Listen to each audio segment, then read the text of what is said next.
அதனால் அவன் என்ன பண்ணான், நிகழ்ச்சி பாருங்க, சாணக்கியன் எதை வச்சு கணக்கு போட்டான்னு தெரியாமலே கீழே என்னென்ன விஷயம் எழுதியிருக்கான் அப்படின்னு மேதாவியில் தான் அந்த நாளில் மந்திரிகளாக இருந்திருக்காள்.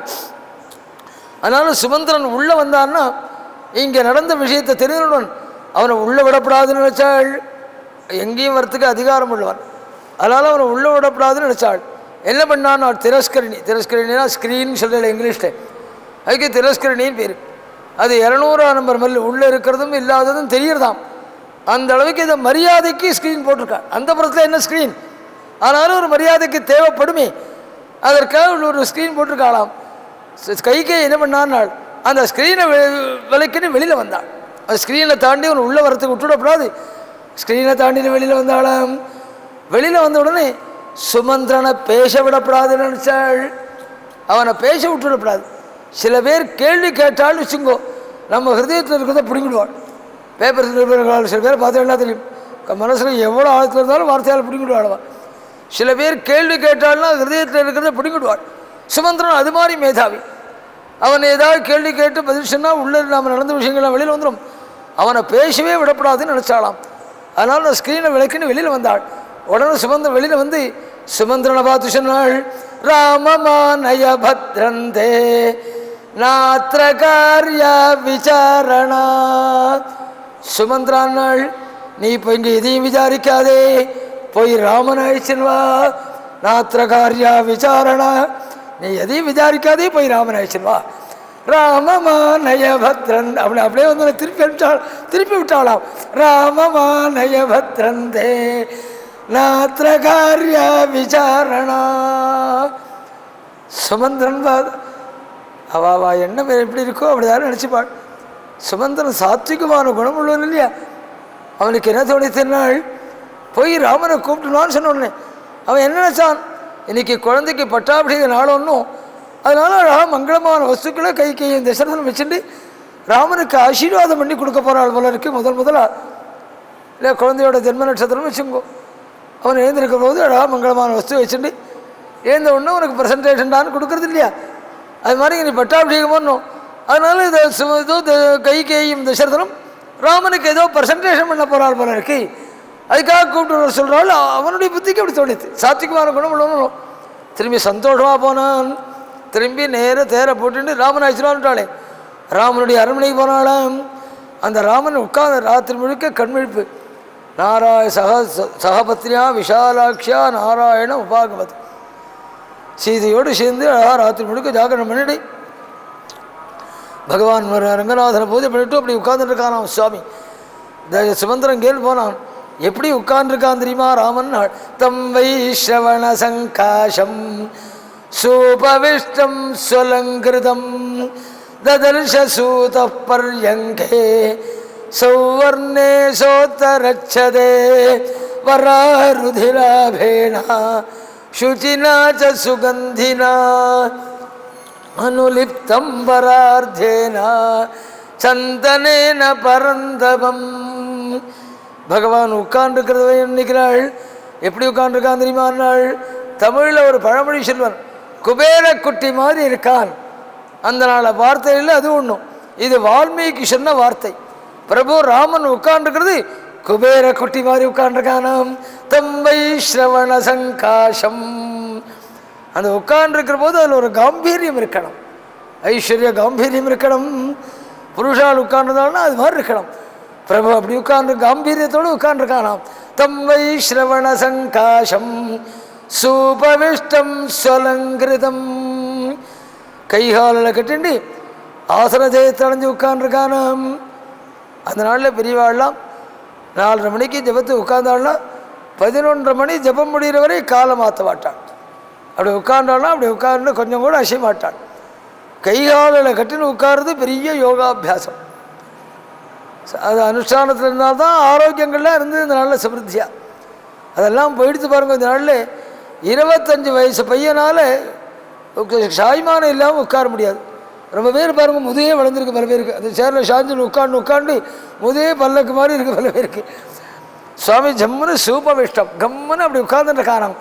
சூபவிஷ்டம் ஸ்வலங்கிருதம், திவ்யாலங்காரம் உண்டு உட்கார்ந்துருக்கானாம். ததர்ஷ சூத பர்யங்கே சௌவர்ணே சோத்தரச்சதே. சொர்ணமயமான ஒரு பீடம், இது மாதிரி ஒரு அகலமான பீடம். சௌவர்ணே சோத்தரச்சதே, அது மேலே பட்டுனால ஒரு மெத்த விரிச்சிருக்கான, அதுக்கு மேலே தங்கத்தினால தயாரிக்கப்பட்ட ஒரு வஸ்திரத்தால் விரிச்சிருக்கானாம். சௌவர்ணே சோத்தரச்சதே, வெள்ளி ஜரிகைங்கிற பாருங்க, அது மாதிரி தங்கத்தாலேயே ஜரிகை. ராஜாக்கள் அது மாதிரி சொர்ணத்தினாலேயே ஜரிகை போட்டு வஸ்திரம் தரிச்சுப்பான். அது மாதிரி சொர்ணத்தினாலேயே வஸ்திரம் தயார் பண்ணி அந்த பட்டு மெத்தைக்கு மேலே விரிச்சிருக்காளாம். சௌவர்ணே சோத்தரச்சதே. சுவாமி அதில் உட்கார்ந்துருக்கானாம். வராக ருதிராபேணா சுச்சினாச்ச சுகந்தினா, உயர்ந்த முறையில் தேவலோகத்து கலவச்சந்திரன் பூஷின்றிருக்கானாம் சுவாமி. சாத்துப்படி முறையின்பால் ஸ்ரீவிஷ்வால் சொல்லும்போது அது மாதிரி முறையோடு அழகாக சந்தனம் பூஷின்றிருக்கானாம். சந்தனம் பூஷிக்கிறதுங்கிறது நம்ம தேசத்தில் சம்பிரதாயத்திலே இருந்த ஒரு விஷயம். 40 வருஷம் முன்னாடி எல்லாத்தையும் போதனமாச்சுன்னா வாசனா சந்திரங்கள்லாம் கொடுப்பார். வாசனா சந்திரங்கள் நிறையா பூஷிக்கணுமே சொல்லப்பட்டிருக்கு சாஸ்திரங்கள்லேயே. வாசனா வஸ்துக்கள்லாம் வாங்க முடியாத அளவுக்கு போகவிட்டால் இப்போ பூஜைக்கு குங்குமம் கூட போடுறதில்லை சந்திரத்துக்கு. அந்த அளவுக்கு எல்லாம் குங்குமம் போடுறதுங்கிறது கூட மறந்து போயிடுச்சு பல்வேருக்கு. அந்த அளவுக்கு ஆயிடுச்சு. அந்த நாளில் சந்திரன் பூஷிக்கிறதுங்கிறது இயற்கையாகவே நம்ம நடைமுறையில் இருந்த ஒரு விஷயம். அது உயர்ந்த முறையில் இப்படி சந்திரன் பூஷின்னு இருக்கலாம். சுச்சினாச்ச சுகந்தினா அனுலிப்தம் பரார்த்தேனா சந்தனேன பரந்தபம். அப்படி உட்கார்ந்துருக்காள். இது அதிசயம் இல்லை. சுவாமி இவ்வளோ ஆதிரதயத்தை அடைந்து உட்கார்ந்துருக்கிறத வர்ணிச்சாலே இது அதிசயம் இல்லை. சீதை என்ன பண்ணுறாள் தெரியுமான்னாள். ஸ்திதயா பார்ஷதாபி வாலவ்யஜனஹஸ்தயா உபேதம் சீதையா பூயா சித்ரயா சசினம் யதா. பகவான் உட்கார்ந்துருக்கானாம். பக்கத்தில் சீதை நின்னுண்டு விசிறி கைங்கரியம் பண்ணிருக்காளாம். சீதையா பார்ஷதாபி நின்றுருக்காளாம் சீதை. வாலவ்யஜனஹஸ்தயா, வாலவ்யஜனஹஸ்தயான்னாள். எப்படி விசிறாள் தெரியுமான்னாள். விசிறி கைங்கரியம் பண்ணுறதுங்கிறது அது ஒரு பெரிய பெரிய குணம் இருக்கணும். இளம் விசிறல் சொல்வாள். தமிழில் சொல்லும் போது இளம் விசிறல் சொல்வாள். ஆஹான்னு பிசாசு காத்து வர மாதிரி விசிறப்படாது. மெதுவான விசிறலாய். சில பேர் விசிறினாலும் வச்சுக்கோ உடம்புல மேலேயும் கீழே கீறி முறையெல்லாம் ரத்த காய் வரப்படாது. வாலவ்யஜனஹஸ்தயா, இளம் விசிறலாய் அப்படி மிருதுவா விசிறன் இருக்காளாம் சீதை பக்கத்தில் நின்று. சீதையா பார்ஷதாபி வாலவ்யஜனஹஸ்தயா உபேதம் சீதையா பூயா சித்ரயா சசினம் யதா. அப்படி நின்றுண்டு சீதை நின்றுட்டு இருக்கிறது. சீதையும் ராமரையும் சேர்த்து பார்க்கறது எப்படி இருக்கு தெரியுமான்னார் வால்மீகி. சித்ரயா சசினம் யதா, சித்ரா நட்சத்திரத்தோட பௌர்ணமி சந்திரனை பார்க்குற மாதிரி இருக்குன்னார் வால்மீகி. சித்ரயா சசினம் யதா. இது கவி சமயங்களுக்கு மாறுதலான ஒரு திருஷ்டாந்தம். எந்த கவியும் இது மாதிரி சொன்னதே கிடையாது. சந்திரனை பேசுகிறதா இருந்தால் ரோகிணி யுக்தரான சந்திரன் இன்னபடி தான் பேசணும்னே சொல்லப்பட்டிருக்கு காவியங்களில். சந்திரனை இன்னொருத்தரோடு சேர்த்து சொல்கிறா இருந்தால் ரோகிணி நட்சத்திரத்தோடு தான் சேர்த்து சொல்லணும். எல்லா காவியத்திலையும் ரோகிணி யுக்தனான சந்திரன் தான் வர்ணிப்பாள். ஆனால் வால்மீகி நேர் மாறுதலாக சித்ரயா சசினம் யதா, சித்ரா நட்சத்திரத்தோடு கூடின சந்திரனை பார்க்குற மாதிரி இருக்கு சொன்னார். ஏன் சொன்னால் தெரியுமோ, கவி சமயத்தை மாறியே சொன்னார் வால்மீகி. அப்படி சொல்கிறதுனால ஒரு தர்மம் தெரியுது அவருக்கு. கவி சமயத்திலெல்லாம் தாத்பரியம் இல்லை, லோகத்துக்கு தர்மங்களை எடுத்து கொடுக்கறதானே தாத்பரியம். இப்படி திருஷ்டாந்தத்தை மாற்றி சொல்கிறதுனால ஒரு தர்மம் தெரியுதாம். என்ன நாள் ஆகாசத்தில் நட்சத்திரம் பார்க்க தெரிஞ்சவாள் தெரியும். சித்ரா நட்சத்திரம் ரொம்ப சின்ன நட்சத்திரம், வைர சன்னம் வைரத்துடைய சன்னம் மாதிரி இருக்கும். சிறுபொலி கண்போர் அப்படின்னு தமிழில் பாட்டு சொல்வாள். சின்னதாக ஒரு வைரத்துடைய இழை கீழே வந்து அப்படி இருக்கும். அப்படி இருக்கும் இந்த சித்ரா நட்சத்திரம். சாதாரண கூறின பார்வை உள்ளவாளுக்கு தான் அந்த நட்சத்திரமே தெரியும். அறவுரையா பார்வை உள்ளவாளுக்கு நட்சத்திரம் பார்க்கவே முடியாது. அந்த சித்ரா நட்சத்திரத்துக்கு பக்கத்தில் பௌர்ணமி சந்திரன் வேற நெருங்கிடுச்சுன்னா அந்த சித்ரா நட்சத்திரம் கண்ணிலேயே படாது. அது மாதிரி சீதை இருக்கிற இடம் தெரியாமல் நின்றுருக்காளாம். சீதையா பார்ஷதாபி வாலவ்யஜனஹஸ்தயா உபேதம் சீதையா பூயா சித்ரயா சசினம். இதில் என்ன அதிசயம் கேளுங்கோ. இந்த சரித்திரம் அந்தப்புறத்தில் சொல்கிறார் வால்மீகி. அந்தப்புறத்தில் இந்த தர்மங்கள் பொருந்தாது. புருஷன் நின்று இருக்கிற போது வரத்திருக்கலாம், கைகாலில் மேறப்படலாம்.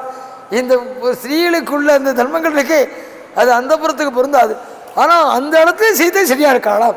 சீதாஜாபா எந்த இடத்துல எக்ஸம்ஷன் உண்டோ அந்த இடத்துல சீதை சரியாக நடந்துக்கலாம். சீதாஜாபார்ஷதாபி வாலவ்யஜனஹஸ்தயா உபேதம் சீதயா பூஜா சித்ரயா சசினம் யதா.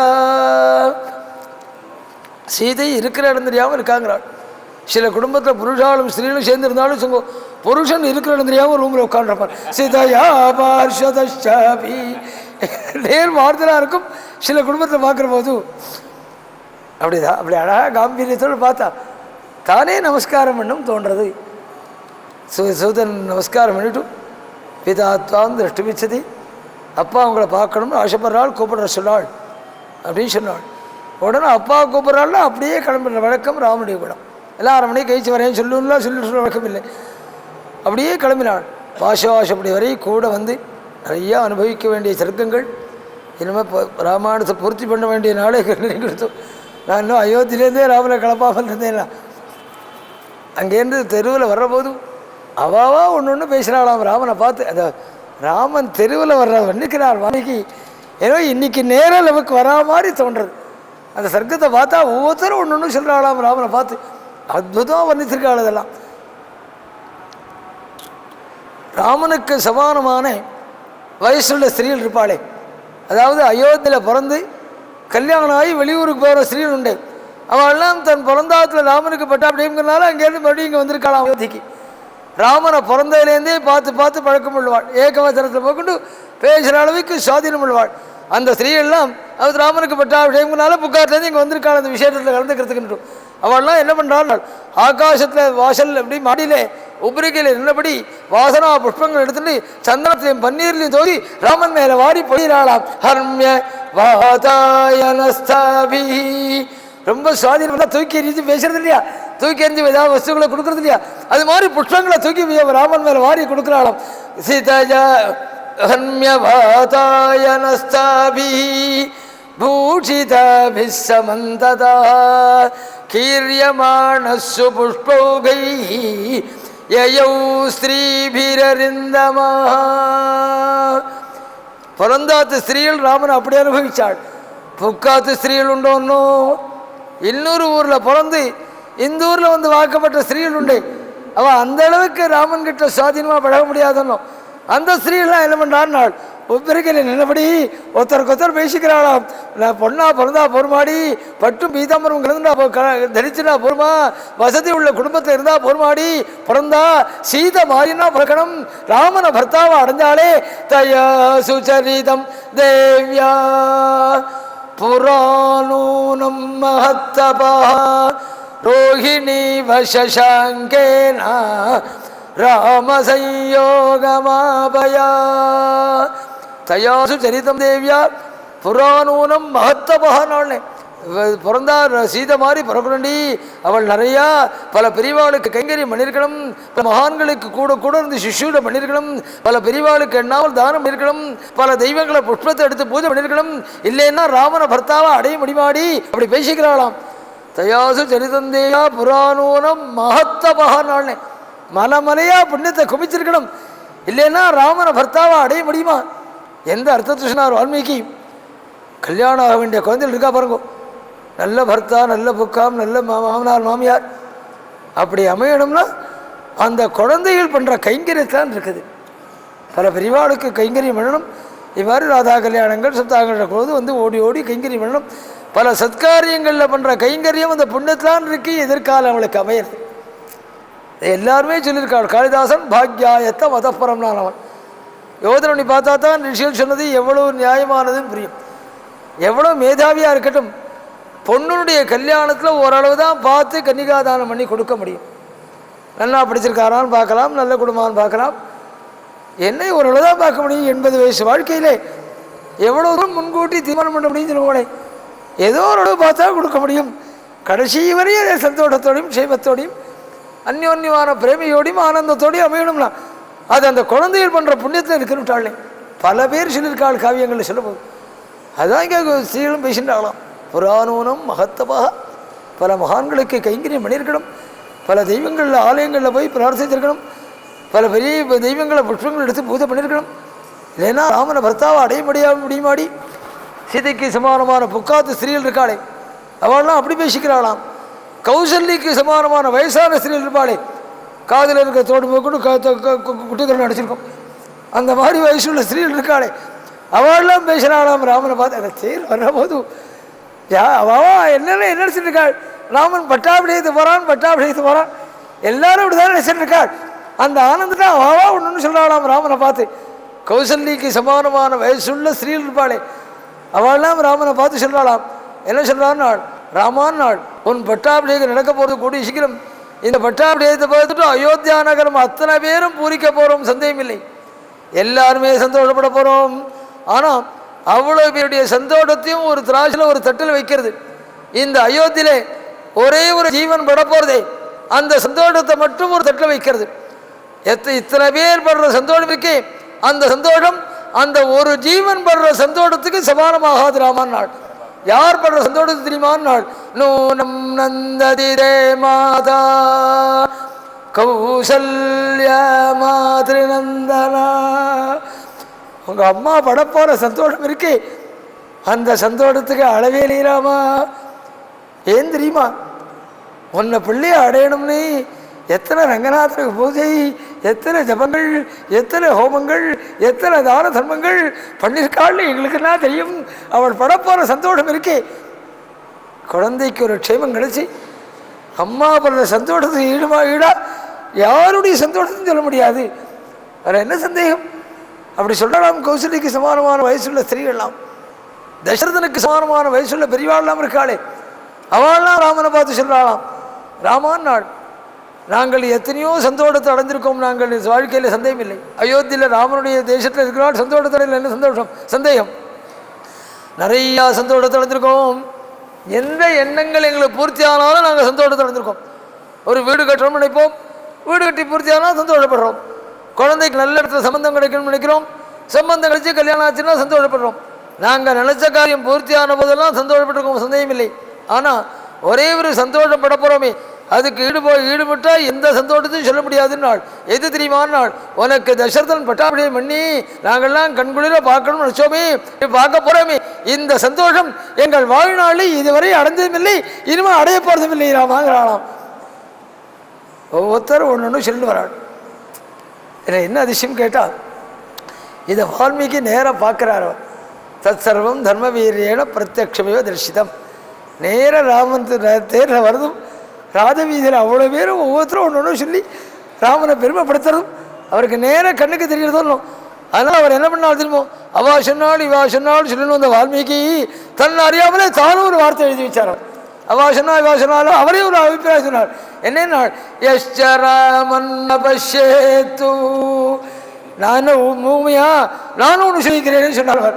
யஷ்சராமன் பஷ்யேத்து எஞ்சராமோ நபஷ்யதி நிந்தித சவசே லோகே சாத்வாபேனம் விகர்ஹதே.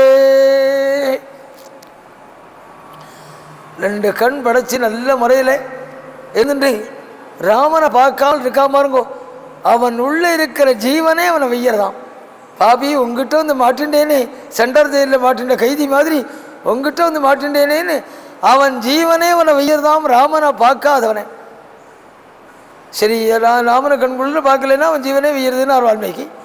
சரியா ஒருத்தருக்கு ரெண்டு கண்ணுமே தெரியலை, பிறந்ததுலேருந்தே கண் தெரியாதவன் அவன் எப்படி ராமனை பார்ப்பான் அப்படின்னு சந்தேகம் வருமோ? அப்போ ஒரு காரியம் பண்ணு, அவனால் ராமனை பார்க்க முடியும்னு ராமன் இருக்கிற இடத்த கொண்டு அவனை தள்ளு, ராமனுடைய பார்வை அவன் மேலே விழட்டும். யஷ்சராமன் அபஷ்யேத்து என்ஜராமோ நபஷ்யதி. அதனால தான் ரசோத்சவங்கள்லாம் வச்சுருக்கான். திருவிழா பெருமாளெல்லாம் அழைச்சிட்டு வராள் பாருங்க. எதற்காக தெரியுமோ, கோவிலுக்கு பல பேர் வராமல் இருப்பாள், வர முடியாதவாள் இருப்பாள், வர முடிந்தாலும் வரக்கூடாதுன்னு இருப்பாள் உண்டு, எத்தனையோ பேர் உண்டு. அவள் பேரெல்லாம் பகவானுடைய பார்வை வேட்டம் அப்படிங்கிறதா தான் ரசோத்சவங்கள் பண்ணுற வழக்கம். யஷ்டராமன் நபஷ்யேத்து எஞ்சராமோ நபஷ்யதி. ஒன்று ராமனை கண்குளிர பார்க்கணும், அல்லது ராமனுடைய பார்வை நம்ம மேலே வேணும். இந்த ரெண்டுக்குள்ளே ஏதாவது ஒன்று நடக்கலைன்னா அவன் ஜீவனே அவனை வெய்யதான் பாப்பி உங்ககிட்ட வந்து மாட்டினேன்னு பல பேர் வாழ்த்து நிறையா ஷோகம் சொல்லியிருக்கார் வால்மீகி. பல பேர் வாழ்த்த கைகையினுடைய அரண்மனை வாசலை கொண்டு இறக்கினான். சுமந்திரன் இறக்கிட்டு தான் தின்னுட்டான். இங்கிதங்க எப்படி பழகணுங்கிறத ராமாயணத்துலேருந்து தெரிஞ்சுக்கணும். கீழே சொன்னேன், சுமந்திரன் எங்கே வேணாலும் போகிறதுக்கு அவனுக்கு அதிகாரம் உண்டு அப்படின்னுட்டு. அவனும் ராமனோட கூட வந்தால் வராதே நில்லுன்னு சொல்ல போகிறதில்லை ராமன். ஆனால் சுமந்திரன் உள்ளே போகலே நின்றுட்டானான். ஏன் நாள் மாதா பிதாக்கள் கூப்பிட்டுருக்காள், ஏதாவது தனிப்பட்ட விஷயங்கள் இருக்கலாம், நாம கூப்பிடாமல் உள்ளே போகப்படாது. அதான் இங்கிதம். அது மாதிரி பழகினா அபிமானம் ஏற்படுறது என்ன சந்தேகம் இல்லை. கூப்பிடாமல் எந்த ஒரு விஷயத்திலும் சம்மந்தப்படப்படாது.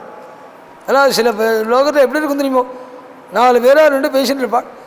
யாரையாவது ஒருத்தரை இங்கே கொஞ்சம் வாங்கணும் ஒரு விஷயம் பேசணும் அப்படின்னு கூப்பிட்டா 4 பேரும் கூட வந்துட்டுருப்பார். ஏன்னா அவர் தானே கூப்பிட்றாள், நாம் எதுக்கு கூட போகணும், 4 பேரும் கூட வருவோம். இல்லைன்னா பேசி முடிச்சுட்டு போனோன்னா என்ன சொன்னார் அப்படின்னு கேட்பான். என்ன சொன்னாலும் ஒன்று வச்சு சொன்னாதான் ஒன்று வச்சுட்டே பேசிட்டு போல, தனியாக கூப்பிட பண்ண அவசியம் இல்லையே. அழகா இங்கேயும் தெரிஞ்சுட்டு சுமந்திரன் வாசல்லையே நின்றுட்டான். பிரபு ராமன் மட்டும் கைகையினுடைய அந்தப்புறத்துக்குள்ளே போனால் தசரதை பார்க்குறதுன்னுட்டும் தர்மத்தை ஒரு நூல் கூட மாறாத பிரபுன்னு அவன் பெரியவர்களை பார்க்க போகிற போது எப்படி போகணும், இடுப்பில் வேஷ்டி கட்டிண்டு தலையில் அஞ்சலி வந்தத்தோடு அது மாதிரி போகணும். அது மாதிரி போனான் ராமன். போகிற போது அதான் ராமனுடைய குணம். முதல்ல வந்த உடனே முதல்ல நமஸ்காரம் பண்ணிட்டு பேச ஆரம்பிப்பாள். பேசி முடிச்சதுக்கப்புறம் நமஸ்காரம் பண்ணிட்டு கிளம்புவாள். இது ராமனுடைய குணம். அதனால் போன உடனே நமஸ்காரம் பண்ணணுமே, அதுக்கு தயாராக இடுப்பில் வேஷ்டி கட்டிண்டு தலையில் அஞ்சலி வந்தத்தோட அப்படி பிரபு ராமன் போகிறானாம். போகிற போது தசரதனுக்கு ஒரு 10 அடி இரண்ட வர்ற போதே தசரதனை பார்த்தா மூஞ்சி வருத்தப்படுற மாதிரி இருக்கு. தாபப்பட்டு அழுதா மாதிரி தோன்றது ராமனுக்கு. தூக்கி ஆறி போட்டுதான்.